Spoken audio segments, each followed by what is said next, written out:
ఓం శ్రీమాత్రే నమః. శ్రీదేవి భాగవతంలోని మహాలక్ష్మి ఉపాఖ్యానం.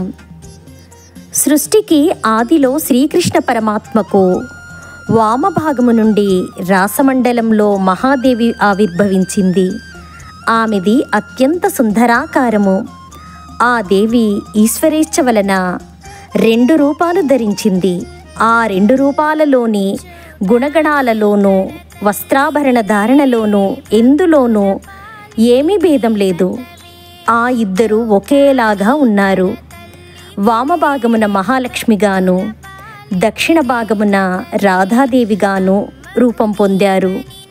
వీరిద్దరూ శ్రీకృష్ణ పరమాత్మను వరించారు. వారి పట్ల గౌరవాధారాలతో శ్రీకృష్ణ పరమాత్మ కూడా తన దక్షిణ భాగము నుండి ద్విభుజుడు, వామభాగము నుండి చతుర్భుజుడుగా అవతరించాడు. రాధాదేవికి ప్రియుడయ్యాడు ద్విభుజుడు, లక్ష్మీదేవికి ప్రాణదికుడయ్యాడు చతుర్భుజుడు. రాధాదేవితో రాసమండలంలో గోపీజనంలో ద్విభుజుడు ఉండిపోగా, లక్ష్మీదేవితో చతుర్భుజ నారాయణుడు వైకుంఠానికి వెళ్ళిపోయాడు. అన్నింటా ఆ ఇద్దరు పురుషులు సమానులు.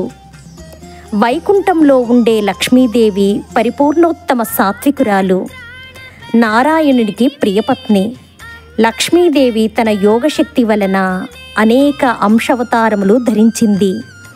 స్వర్గంలో స్వర్గలక్ష్మి, పాతాళంలో నాగలక్ష్మి, రాజులందు రాజ్యలక్ష్మి, గృహములలో గృహలక్ష్మి, గోవులలో కామధేనువు, యజ్ఞాలలో దక్షిణాదేవి, పద్మినులలో పాలసముద్రుని పుత్రిక, చంద్రునిలో శోభలక్ష్మి, సూర్యునిలో తేజోలక్ష్మి. ఈ విధంగా జలంలో, రత్నాలలో, వస్త్రాలలో, దివ్య స్త్రీలలో, రాజపత్నులలో, మంగళాఘటాలలో, క్షీరాలలో, పుష్పాలలో, ఫలాలలో, వృక్షాలలో ఒకటేమిటి అన్నింటా శోభయామానంగా లక్ష్మీదేవి అంశాలు విరజిల్లుతున్నాయి.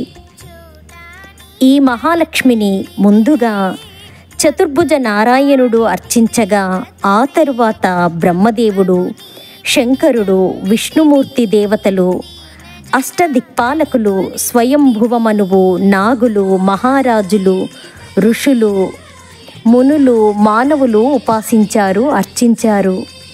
మహాలక్ష్మి అంటే ఐశ్వర్య దేవత. ఓం శ్రీమాత్రే నమః.